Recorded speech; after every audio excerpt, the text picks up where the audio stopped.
Welcome my dear students. मैं आपके सामने उसी अध्याय 2 बाजार दर्शन का शेष भाग लेकर उपस्थित हूँ। आगे की पंक्तियाँ पढ़ेंगे हम लोग। चैप्टर अभी काफ़ी है। तो मैंने आपको ये बताया था कि जो लोग बाजार से अपना आवश्यक सामान खरीदते हैं, सही मायनों में वही उसका सदुपयोग करते हैं और बाजार भी ऐसे लोगों से कृतार्थ होता है।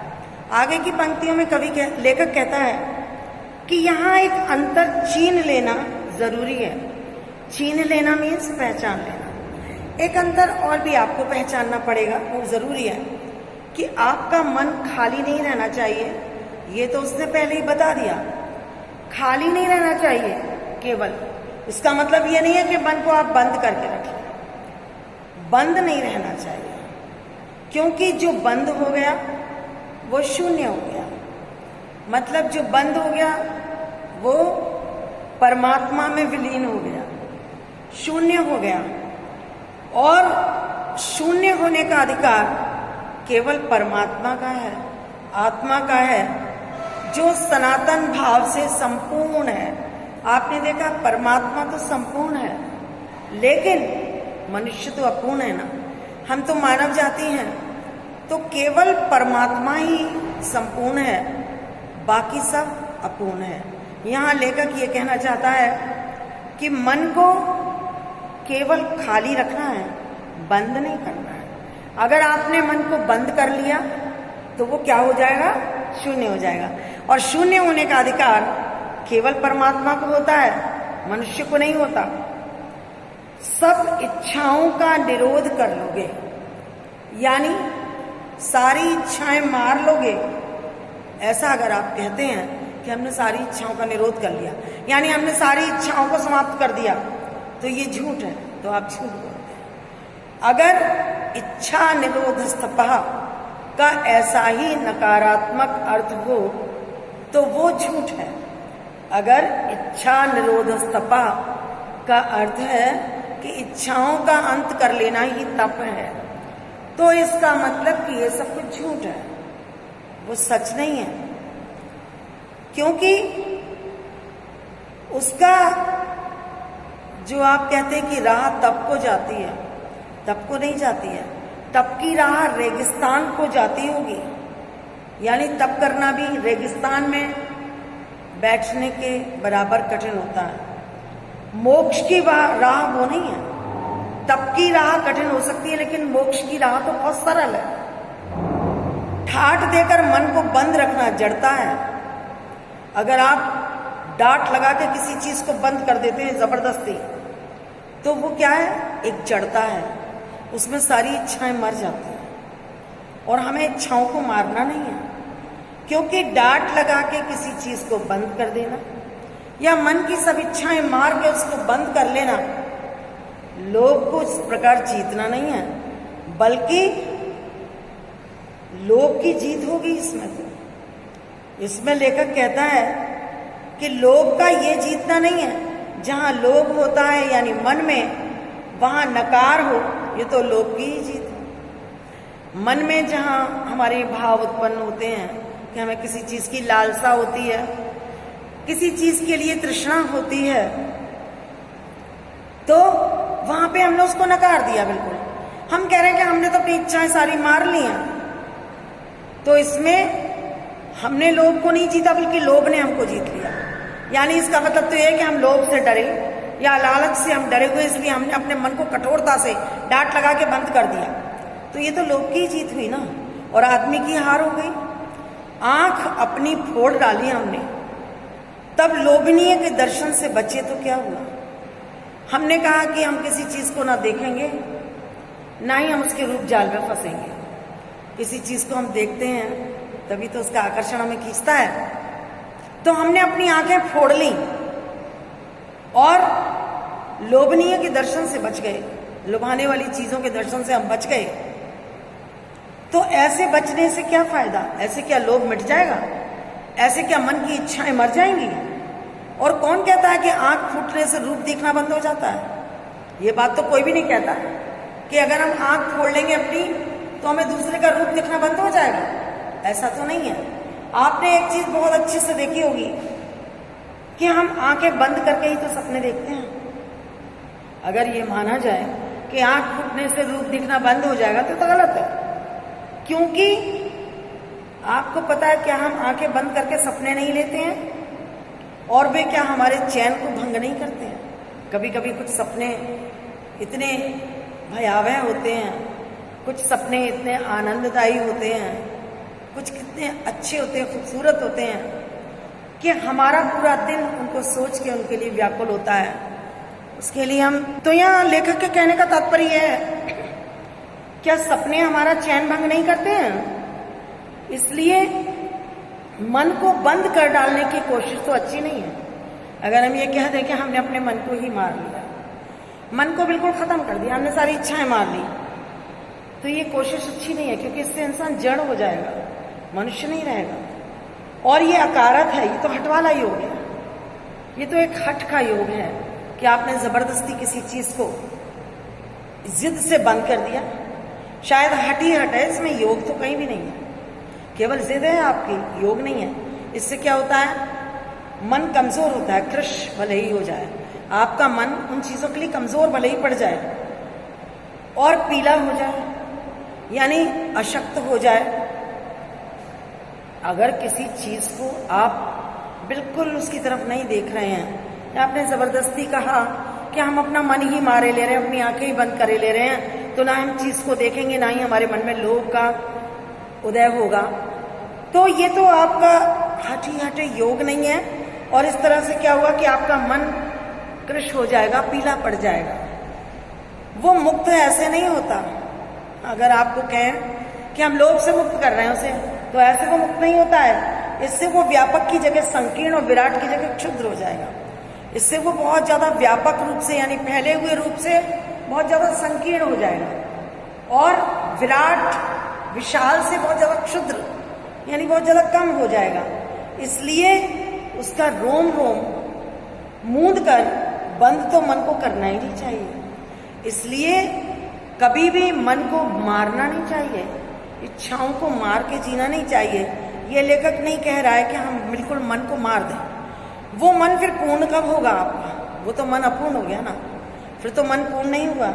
हम में पूर्णता होती तो परमात्मा से अभिन्न महाशून्य ही ना होते। और वैसे भी मनुष्य तो अपूर्ण माना जाता है, मनुष्य पूर्ण कब माना जाता है? अगर हम में पूर्णता की ऐसी भावना होती तो क्या हम परमात्मा के करीब महाशून्य में ना होते? अपूर्ण है इसीलिए तो हम हैं, मनुष्य है इसीलिए तो हम हैं, क्योंकि मनुष्य पूर्ण होता है। सच्चा ज्ञान सदा इसी पूर्णता के बोध को हम में गहरा करता है। जो सच्चा ज्ञान है वो हमेशा यही पूर्णता का बोध, यानी पूर्ण होने का ज्ञान हमारे अंदर और गहरा करता जाता है। जितना हम सत्य के नजदीक जाते जाते हैं, उतना ही ज्ञान जो है वो हमारे मन में, अंतर मन में और ज्यादा गहन होता जाता है। सच्चा कर्म सदा इस अपूर्णता की स्वीकृति के साथ ही होता है। जो इंसान कर्म करते हैं ना, तो जो सच्चा कर्म है वो हमेशा इसी अपूर्णता की स्वीकृति के साथ ही हमारे साथ होता है, क्योंकि हम ये मानते हैं कि अपूर्ण है, हम परमात्मा के अंग हैं, परमात्मा नहीं है, हम अपूर्ण हैं। और ये अपूर्णता की स्वीकृति जब हमारे साथ होती है तभी हमें इसका बोध होता है। अतः उपाय कोई वही हो सकता है जो बलात् मन को रोकने की ना कहे। हम कोई उपाय करें कि चलो हम पे इन सारी चीजों का आकर्षण बेभाव बेमानी रहे, हमारे ऊपर कभी ना इसका आकर्षण हो, कभी छाए ना बाजार का आकर्षण, तो उसके लिए वही उपाय सच्चा है जो कि हमें किसी चीज को बलात् यानी बलपूर्वक हमारे मन को बंद करने के लिए ना कहे। जो मन की इसलिए सुने क्योंकि वह अप्रयोजनीय रूप में हमें प्राप्त नहीं हुआ है, यानी मन का भी एक प्रयोजन होता है। ईश्वर ने सब लोगों को मन दिया, दिल दिया, किसी प्रयोजन हेतु दिया है ना। मनुष्य के अंदर मन ना हो तो वो मनुष्य कैसा? तो इसलिए बलात् मन को बंद ना करे, बल्कि मन की भी सुने। इसलिए सुने क्योंकि वो भी प्रयोजन हेतु ही हमें प्रदान किया गया है। हाँ, मनमानेपन की छूट नहीं। मन की सुनिए आप और उसकी मानिए भी, अगर वो सही है तो। मन को मनमानापन करने की छूट नहीं होनी चाहिए। अगर आप ये छूट दे दें कि हम जो कर रहे हैं वो सही है, ये दिल जानता है। प्रत्येक व्यक्ति जब भी कोई गलत कार्य करता है तो उसको पता होता है कि ये कार्य गलत है, लेकिन फिर भी वो उसके मन के हाथों मजबूर होता है और उस कार्य को करता चला जाता है। तो यहाँ पर वो यही बात कह रहा है लेखक कि बलपूर्वक तो बंद नहीं करना चाहिए कि हमने बिल्कुल इच्छाएं मार दी, फिर तो उसमें वो जड़ में किसी अंतर में कोई अंतर नहीं रहेगा। इसलिए बलात् तो मन को बंद नहीं करना चाहिए, बल्कि मन की भी सुननी चाहिए, क्योंकि उसको भी एक प्रयोजन हेतु ही हमें प्रदान किया गया है। भगवान ने हमें मन दिया है तो किसी प्रयोजन हेतु दिया है। तो मन की सुनो, लेकिन मन को मनमानापन करने की छूट मत दो। कोई भी कार्य अगर लिमिट में रहता है, सीमा में रहता है, या हमें अपनी अच्छाई बुराइयों का ज्ञान कराता है, तब तो ठीक है कि हम उसका प्रयोग सही ढंग से कर रहे हैं। लेकिन अगर हमने उसको मनमानापन करने की छूट दे दी मन को, तो फिर वो कहाँ रुकने वाला है। छूट नहीं देनी चाहिए, क्योंकि वो अखिल का अंग है, खुद कुल नहीं है।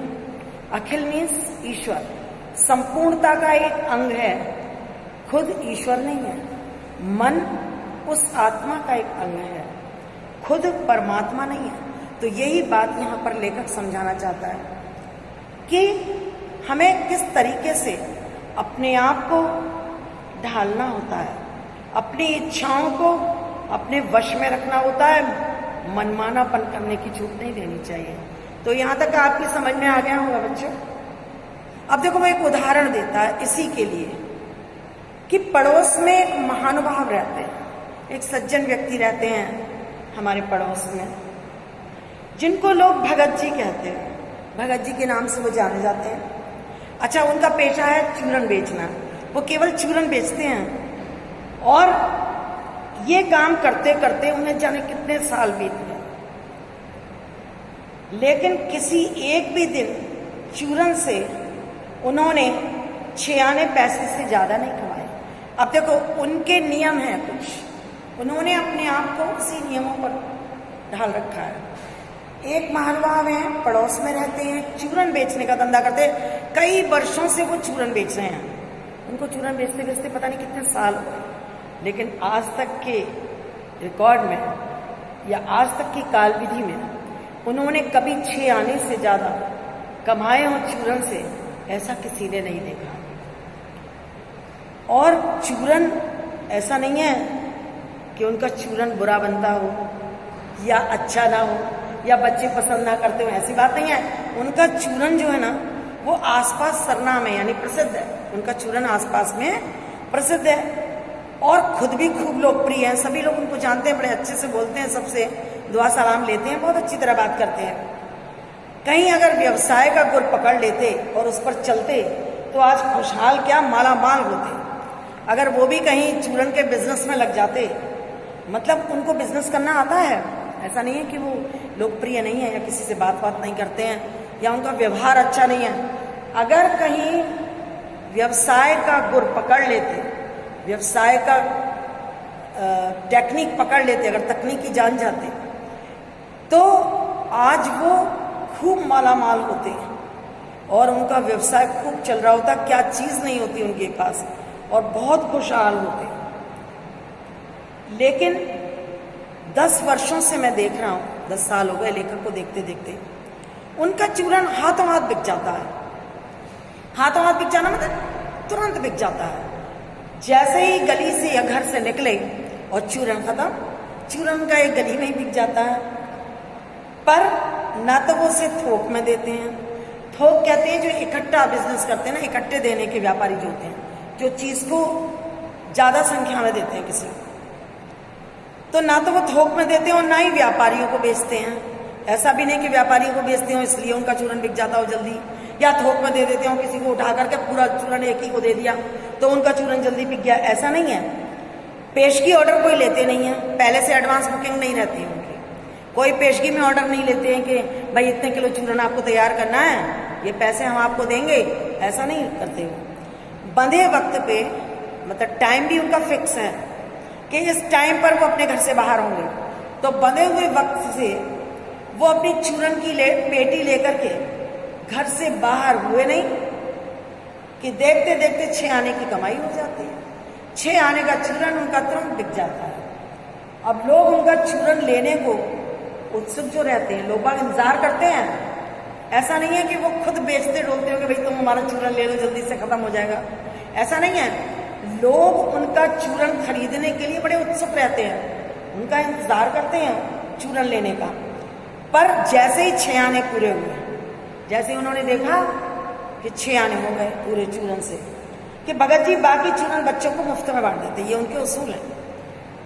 कोई लोग लोभ के मारे, आपने देखा आजकल की दुनिया में लोग बाग 4 पैसे की चीज से 40 रुपए कमाने की कोशिश करते हैं। वो सोचते हैं जितना ठग सकते हैं लोगों को ठग लो, क्योंकि यही मौका मिलेगा। लोग बाग तो किसी के दर्द को भी मुनाफे की चीज समझते हैं, उससे भी पैसे पैदा करते हैं, कहीं मौका मिल जाए बस। लेकिन भगत जी के कुछ उसूल हैं। उनका चूरन 6 आने पुराने समय में काफी होते थे। जब ये पाठ लिखा गया तो 6 आने की कीमत थी, आजकल तो 6 आने चलते ही नहीं। तो 16 आने का 1 रुपया होता था। 6 आने में उनके चूरन की लागत निकल आती थी और उनके खाने पीने के लिए हो जाता था। 6 आने का चूरन बेचा और उसके बाद जितना भी उनके पास माल बचा उससे पैसे नहीं लेते थे, वो बच्चों में मुफ्त में बांट देते हैं। और कभी ऐसा नहीं हुआ कि किसी ने उन्हें 25वां पैसा भी दिया। 24 पैसे का 6 आना होता था, तो 25वां पैसा भी किसी ने उन्हें जबरदस्ती दे दिया हो कि आप एक काम करो, फ्री बांटने से बेटर है कि आप मुझसे पैसे लेकर कैसे दे दो। ऐसा कभी नहीं हुआ। कभी चूरन में लापरवाही नहीं हुई, कभी ऐसा नहीं हुआ कि चूरन की क्वालिटी खराब हुई, उसकी गुणवत्ता खराब हुई, ऐसा कभी नहीं हुआ। क्योंकि चूरन वैसा ही बनता है, अच्छी उत्तम क्वालिटी का बनता है। और कभी रोग होता तो मैंने उन्हें देखा ही नहीं। अब देखिए, इससे आप ये अंदाज लगा सकते हैं कि जो लोग संतुष्ट होते हैं, जिन्हें इधर उधर की लालसाएं नहीं रहती, लालसाएं ही दुख का मूल कारण होती हैं। आप जितनी इच्छाएं करेंगे, जब वो इच्छाएं पूरी नहीं हो पाएंगी तो आपको दुख होगा, आप दिल में दुखी होंगे। तो जो लालसा नहीं करते हैं, इसीलिए संतोष रखते हैं, इसीलिए वो कभी रोगी नहीं होते, क्योंकि वो खुश रहते हैं हर हाल में। और इसीलिए मैंने उनको कभी बीमार पड़ते भी नहीं देखा, ऐसा लेखक कहता है। और तो नहीं, लेकिन इतना तो मुझे निश्चय मालूम होता है कि इन चूरन वाले भगत जी पर बाजार का जादू तो चल ही नहीं सकता। अब उसने ये जो उदाहरण दिया वो आपको किस लिए दिया कि बाजार की चूरन बेचने वाले जो भगत जी हैं ना, उनका मन उन्होंने बंद करके नहीं रखा हुआ है, लेकिन वो अपने नियमों के, उसूलों के पक्के हैं, उसूलों पर चलने वाले हैं, इसलिए उनका मन उन्हें विचलित नहीं करता। और इतना तो वो निश्चय जानता है लेखक कि भगत जी को बाजार का जादू कभी भी विचलित या व्यथित नहीं कर सकता, वो जादू उनके ऊपर चल ही नहीं सकता। आपकी समझ में यहाँ तक का पैराग्राफ आ गया होगा। कहीं आप भूल मत कर लेना, आप ये तो नहीं सोच रहे हैं कि इन पंक्तियों को लिखने वाला मैं चूरन बेचता हूँ, शायद मैं इसलिए चूरन वाले का फेवर कर रहा हूँ। नहीं नहीं, आप ये गलती मत कर लेना, क्योंकि इन पंक्तियों को लिखने वाला मैं चूरन नहीं बेचता हूँ। जी नहीं, ऐसी हल्की बात भी मत सोचिएगा। ये समझिएगा कि लेख के किसी भी मान्य पाठक से उस चूरन वाले को श्रेष्ठ बताने की मैं हिम्मत कर सकता हूँ। ऐसा नहीं है कि मैं चूरन बेचता हूँ या उसी की लाइन में खड़ा हुआ हूँ इसलिए मैं उसकी पढ़ाई कर रहा हूँ, ऐसा नहीं है। बल्कि मैं अपने जितने भी पाठक हैं, मान्य पाठक हैं, उनसे उस चूरन वाले को श्रेष्ठ बताने की हिम्मत तो कर सकता हूँ। क्या जाने उस भोले वाले आदमी को अक्षर ज्ञान तक है भी या नहीं, पता नहीं, पढ़ा लिखा है या नहीं है। अक्षर ज्ञान से तात्पर्य है पढ़े लिखे होना। हो सकता है कि बिल्कुल अंगूठा टेक हो, निरक्षर हो, पता नहीं वो उसको अक्षर ज्ञान है या नहीं। और बड़ी बातें तो उसे मालूम ही क्या होंगी। इस समाज में कितनी बड़ी बड़ी बातें होती हैं, लोग क्या क्या बोलते हैं, क्या कहते हैं, क्या सुनते हैं। शायद इन बातों के बारे में तो उसे क्या मालूम होगा, कुछ भी नहीं पता होगा। और हम और आप जाने कितनी बड़ी बड़ी बातें जानते हैं कि आज यहाँ पर ये हुआ या वहाँ पर वो हुआ, या हमारे समाज में ये विषमताएं फैली हुई हैं, या ये प्रतिकूलता चल रही है। सारी बातें उसको नहीं मालूम, वो नहीं जानता। इससे ये तो हो सकता है कि वो चूरन वाला भगत हम लोग के सामने एकदम नाचीज आदमी हो, तो आप ये भी कह सकते हैं अरे वो पढ़ा लिखा नहीं है, उसको इधर उधर की बातों से क्या लेना देना, सीधा साधा इंसान है। तो उसका लाइफस्टाइल मतलब उसका जीवन का जो चलने का तरीका है, यानी जीवन जीने का जो तरीका है, वो हमसे अलग है। वो हमसे नाचीज हो सकता है, नीचा हो सकता है। तो आप पाठकों को विद्वान की श्रेणी का सदस्य होकर भी मैं ये स्वीकार नहीं करना चाहता हूं कि उस अपदार्थ प्राणी को वो प्राप्त है जो हम में से बहुत कम को शायद प्राप्त है। अब यहाँ इसके लिए लेखक ये कहता है कि पाठकों की विद्वान श्रेणी का सदस्य होकर के, मेरे पाठक जितने विद्वान हैं उतना लेखक स्वयं को भी मानता है। वो कहता है मैं उन्हीं विद्वान पाठकों की श्रेणी का ही, उसी लाइन का एक सदस्य हूं, लेकिन फिर भी मैं ये स्वीकार नहीं करना चाहता कि उस अपदार्थ प्राणी जिसके पास कुछ भी नहीं है, ऐसा प्राणी कौन, भगत जी, उनको वो प्राप्त है शायद जो हम में से बहुत कम को प्राप्त है। उस पर बाजार का जादू वार नहीं कर पाता। भगत जी पर जो बाजार का जादू है, जो कि वार करता है, ऐसा लेखक ने पहले लिखा है, वो जादू उन भगत जी पे कभी वार नहीं कर पाता। माल बिछा का बिछा रहता है। ऐसा नहीं है कि वो बाजार नहीं जाते हैं, बाजार जाते हैं, उनके सामने बाजार का माल सारा बिछा का बिछा रहता है और उनका मन अडिग रहता है। मन उनका दृढ़ है, वो देखता है उन चीजों की तरफ, लेकिन उनके आकर्षण जाल में नहीं बनता है। उनका मन अडिग रहता है। पैसा उससे आगे होकर भीख तक मांगता है कि मुझे ले लो। आपने देखा 96 से ज्यादा हो जाने पर, 96 हो जाने पर वो अपना सारा माल मुफ्त में बांट देता है। तो पैसा उससे आगे होकर भीख मांगता है कि मुझे ले लो, मुझे खर्च करो, मुझे लो, लेकिन उसके मन में पैसे पे भी दया नहीं आती। वो ज्यादा पैसा लेना ही नहीं चाहता, उसके मन में पैसे पर दया नहीं समाती।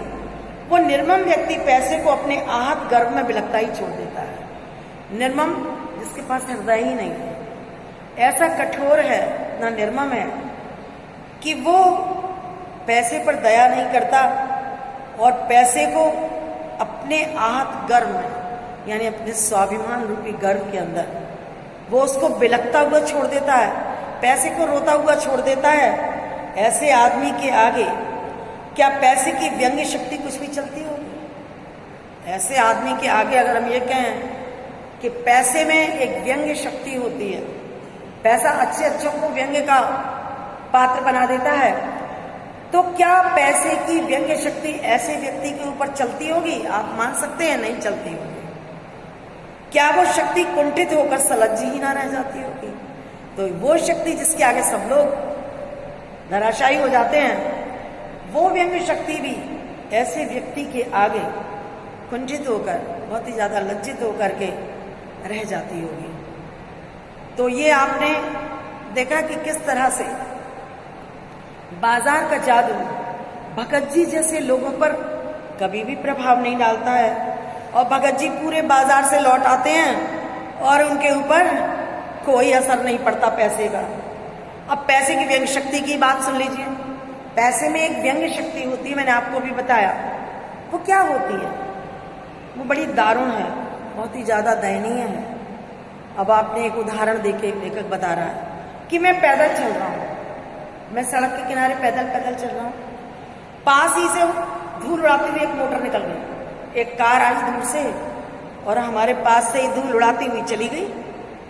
वो क्या निकली कि मेरे कलेजे को कौंधती एक कठिन व्यंग्य की लीक ही आर पार गई।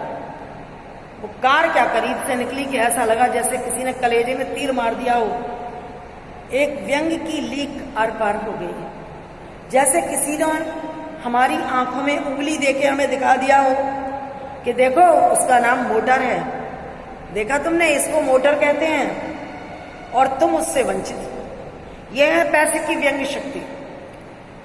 कि आप सड़क के किनारे कहीं जा रहे हैं, एक कार आपके पास से निकल के गुजर गई और धूल उड़ाते हुए निकल गई, तो आपके अंदर एक चीज, एक लीक जो है पैसे की व्यंग शक्ति की, वो आर पार हो जाएगी। वो मोटर आपको आंखों में उंगली देके ये दिखा गई कि देख लो मुझे मोटर कहते हैं, और आप एक पैदल चलने वाले इंसान हैं और तुम उससे वंचित हो।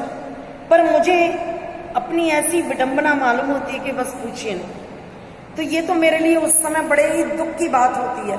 ऐसा लगता है कि जैसे मैं कितना दुखी व्यक्ति हूं, और मैं पल भर में ये सोचने के लिए विवश हो जाता हूं, हाय यही माँ बाप रह गए थे जिनके यहाँ मुझे जन्म लेना था, क्यों ना मैं उन मोटर वालों के यहाँ पैदा हुआ।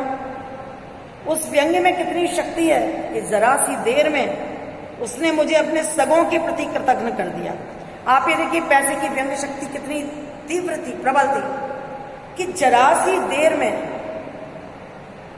लेखक ये सोचने पर विवश हो गया कि अरे यही माँ बाप रह गए थे, उन माँ बाप जिन्होंने की बड़े तकलीफें सहन करके उसका पालन पोषण किया।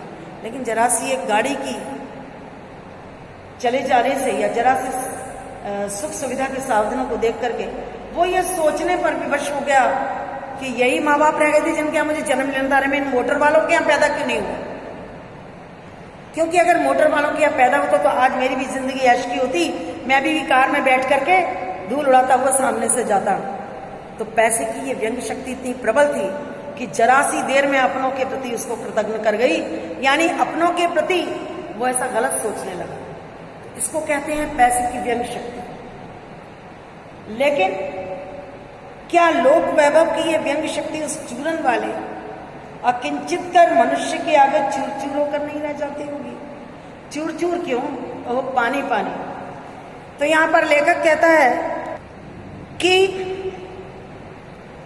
लेखक के अनुसार जो चूरन वाले भगत जी हैं, तो लोक वैभव की ये व्यंग शक्ति जो है, ये संसार में जो वैभव दिखता है, हमें सांसारिक सुख दिखते हैं, उसकी व्यंग शक्ति उस चूरन वाले अकिंचित कर मनुष्य, यानी जो किसी लायक नहीं है, बहुत ही ज्यादा एक साधारण सा मनुष्य है जिसके पास कुछ भी नहीं है, ऐसे मनुष्य के आगे चूर चूर होकर नहीं रह जाती होगी। बल्कि चूर चूर क्यों? कहो कि पानी पानी हो जाना। पानी पानी हो जाना, शर्मसार हो जाना, एक मुहावरा है ये। तो क्या वो शक्ति ऐसे चूरन वाले के आगे शर्मसार होकर नहीं रह जाती होगी? तो वो क्या बल है जो इस तीखे व्यंग के आगे ही अजेय ही नहीं रहता, बल्कि मानो उस व्यंग की क्रूरता को ही पिघला देता है? तो आपने एक चीज देखी, अब यहां पर लेखक आपसे ही प्रश्न करता है कि वो कौन सा ऐसा व्यंग्य है जो व्यंग्य का बल है, जो कि इस बल के आगे, जो बल चूरन बेचने वाले में है, अजेय ही नहीं रहता, बल्कि उस व्यंग्य की क्रूरता को ही पिघला देता है। वो व्यंग्य इतना क्रूर है कि हम पल भर में अपने सगे लोगों के साथ भी कृतज्ञ हो जाते हैं, उनको भी ये सोचने पर विवश हो जाते हैं कि वो हमारे ना होते, हम किसी अमीर आदमी के यहाँ पैदा हुए होते। तो वो शक्ति उस चूरन वाले में ऐसा क्या बल है कि उसके आगे बिल्कुल पिघल कर रह जाती है। कोई तो बल है, वो बल है उसका आत्मबल, उसका मन का बल, उसके अपने उसूल, उसका मन, जो कि बंद नहीं है लेकिन उसके वश में है। तो यही बात लेखक समझाना चाह रहा है। अब आगे का भाग मैं अगले वीडियो में प्रस्तुत करूंगी। धन्यवाद।